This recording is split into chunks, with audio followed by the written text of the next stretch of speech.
Okay, 2023 season predictions featuring the New York Giants. Brian Daboll last year, he came. I think he's a quarterback whisperer, kind of like Sean Payton. When Josh Allen had him, he didn't turn the ball over, and as y'all can see, last year he started back turning the ball over. This year, he cleaned up Daniel Jones' turnovers. He added more offensive weapons. They hashed out their differences with Saquon Barkley before training camp, and now they back on all on the same accord. I think they're gonna be viable for the playoffs this year. With more pieces on the defensive side, another year for they had two top 10 picks last year. So if they get more production, better play out of them, plus Daniel Jones just continue to be a little bit better than the game manager. I'm very high on Darren Waller. A lot of people just like, oh, Darren Waller, he average. Him and Bellinger together with, Slayton outside or Hyatt or however you want to slice the pie, I think it's going to be very viable. With that being said, let's start off in week one. I have them losing week one to the Cowboys. I'm sorry. The Cowboys, man, they just got enough. They just got weapons everywhere. So it's going to take a little time to get back in the groove. Just in certain areas, the Cowboys, if they play man-to-man with their receivers, I mean, they can do pretty much anything on defense. They got a pass rush. I am high on John Michael Schmidt, the center that they got, and the tackle Evan Neal. I think he's going to come on strong this year, but I just have them losing that one.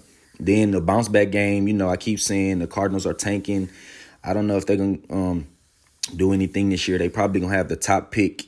I can't see too many other teams that would. Maybe the Bucks or, I'm sorry, not the Bucks, but maybe. I don't know. But week two, I do have them bouncing back, getting a W.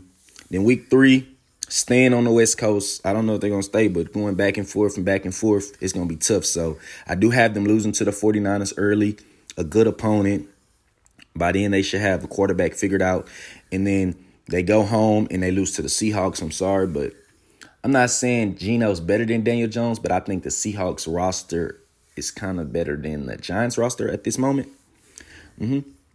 So I have them losing that one, and then losing week 5 at Dolphins. I'm sorry, track meet. The Dolphins, Tyreek Hill, it don't matter. He can take a slant, 99 yards. He fast. Him, Jalen Waddle. They don't have two good corners. I think Deontay Banks is pretty good. And then the other corner, I don't even know. Week 6, I do have the Brian Daboll, not revenge, but he knows Josh Allen's flaws and he gonna exploit them. So I do have the Giants beating them in week 6. Week 7 versus Commanders, I do have them winning this one. Last year, I think they tied with the Commanders and then they beat the Commanders. So I think Brian Daboll, he gonna work some magic.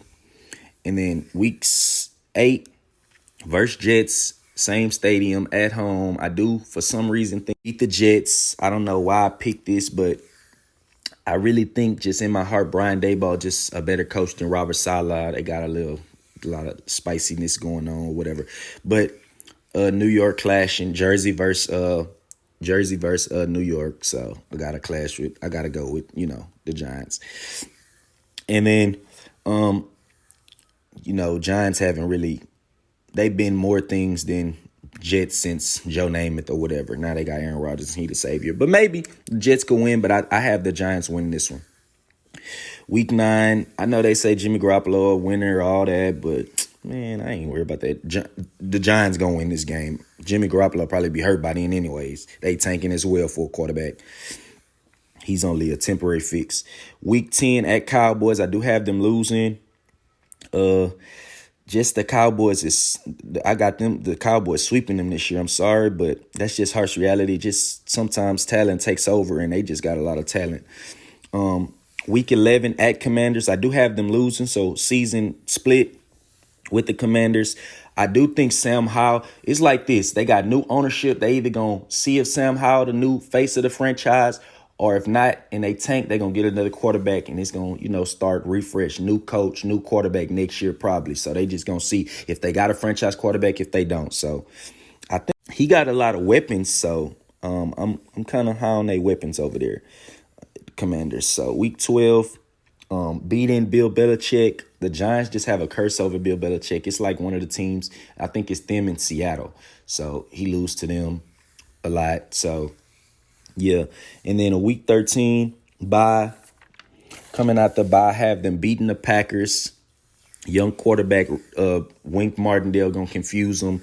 So I don't have no problem with that being a win. Week 15 at Saints. I do have them going to the Saints winning. But I think Derek Carr, if all his weapons there, they're gonna be pretty viable. But I do have them beating the Saints. Week 16, losing to the Eagles. The Eagles are fine-tuning for the playoffs as well. So losing that one. And then week 17, I have them winning versus the Rams.